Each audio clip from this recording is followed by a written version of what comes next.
ননদিনীর আবদারে মাঝরাতে chicken wings বানাচ্ছি ঝাল ঝাল করে। এটা খেতে এত মজা হয়, আমার তো মনে হয় বাড়িতে বানালে রেস্টুরেন্টের থেকেও বেশি ভালো লাগে। অনেকদিন পর বাড়িতে আসলাম আর আমার ননদের নাকি বেশ কয়েকদিন ধরে চিকেন উইংস খেতে ইচ্ছা করতেছে, তাও আবার আমার হাতে বানানো। এখন রাত্রেবেলা সে আমাকে বলতেছে চিকেন উইংস খাবে, আমি আর দেরি না করে চিকেন ভিজাতে দিয়ে দিলাম। মুরগির এই পাখনার অংশগুলো আলাদাভাবেই কিনতে পাওয়া যায়, দামও খুব কম। তবে তোমরা চাইলে মুরগির যে কোনো পিস দিয়ে এভাবে রান্না করতে পারো, খুব মজা লাগে খেতে। চিকেনটা ভালোভাবে ধুয়ে নিয়ে তার মধ্যে লবণ দিয়ে দিলাম, একটু বেশি করে মরিচের গুঁড়া অ্যাড করলাম, তার মধ্যে দিয়ে দিলাম সয়া সস, অল্প একটু আদা রসুন বাটা আর জিরা বাটা অ্যাড করলাম এখানে। তারপর এখানে দিচ্ছি ভিনেগার, চাইলে এখানে লেবুর রস দেওয়া যাবে, লেবুর রস নাই সেজন্য ভিনেগারটা অ্যাড করলাম। সবকিছু দেওয়া শেষ, এখন ভালোভাবে মাখিয়ে নিতে হবে। গোলমরিচের গুঁড়া বাসায় ছিল না সেজন্য অ্যাড করিনি, তোমরা চাইলে সয়া সসটাও স্কিপ করতে পারো। মেন কথা, বাড়িতে ঘরে কাছে যা যা আছে সেগুলো দিয়ে এই চিকেন উইংস বানানো যাবে একদম সহজে, আর এটা খেতে এত মজা হয়। তোমরা ট্রাই করলে অবশ্যই আমাকে থ্যাংক ইউ জানাতে ভুলো না। যাই হোক, এদিকে একটা প্লেটের মধ্যে আমি অল্প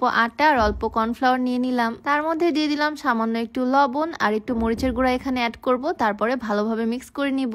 এটা রেডি করলাম কোটিং এর জন্য। মাংসটাও ম্যারিনেট করতে দেওয়া ছিল, এখন জাস্ট ফ্রাই করে ফেলার পালা। মাংসর গায়ে মশলাগুলো একদম লেগে লেগে আছে, এখন এগুলোকে ফ্রাই করে নিব। প্যানের মধ্যে বেশ খানিকটা তেল দিলাম, মাংসের টুকরাগুলোকে সুন্দরভাবে ময়দার মধ্যে কোট করে এখন তেলে ছেড়ে দিচ্ছি। চিকেন উইংস গুলো আরেকটু বেশি সময় নিয়ে ম্যারিনেট করলে আরো ভালো হতো, তবে আমার হাতে যেহেতু সময় নাই, রাত্রেবেলা বানাচ্ছি, তাই ম্যারিনেট করতে দেওয়ার সাথে সাথে আমি ভেজে ফেলতেছি। এই যে আমি চিকেন ভাজতেছি না, এইভাবে কিন্তু মজা করে খাওয়া যাবে, মানে একদম চিকেন ফ্রাই কিন্তু রেডি। তোমরা চাইলে এইভাবেই সস দিয়ে খেতে পারো, এভাবেও দারুণ লাগবে খেতে, ক্রিস্পি হবে ওপরের পার্টটা। এই রাতের বেলা আমার ননদি আমাকে ভিডিও করে দিচ্ছে, এইটা নামানোর সাথে সাথে 2 পিস ওই খেয়ে ফেলছে এখান থেকে। এভাবে খেতেও কিন্তু খুব মজা লাগে, তবে এটা আরো বেশি টেস্টি করব। এখন একটু কাঁচামরিচ কুচি করে নিলাম, রসুন কুচি করে নিলাম, এখন শুধু টেস্ট বাড়ানোর ম্যাজিক করব। আর ভিডিওর মাঝে তোমাদেরকে একটু বলতে চাই, তোমরা যারা ওজন কমাতে চাচ্ছ, চিকন হতে চাচ্ছ, এই স্লিমিটিটা ট্রাই করতে পারো। এটা সম্পূর্ণ প্রাকৃতিক উপাদান দিয়ে তৈরি। এইটা তোমরা বিউটি বাই লিম পেজ থেকে পেয়ে যাবা, পেজটা আমার ডেসক্রিপশনে মেনশন করে দেওয়া থাকবে, নাম্বারটাও স্ক্রিনে দিয়ে দেওয়া থাকবে। যাই হোক, এদিকে একটা প্যান আমি বসিয়ে দিলাম চুলায়, আর এই প্যানের মধ্যে অল্প একটু তেল দিয়ে তার মধ্যে কুচি করে রাখা রসুন দিয়ে দিলাম, একটু বেশি করে এটার মধ্যে দিয়ে দিলাম চিলি ফ্লেক্স।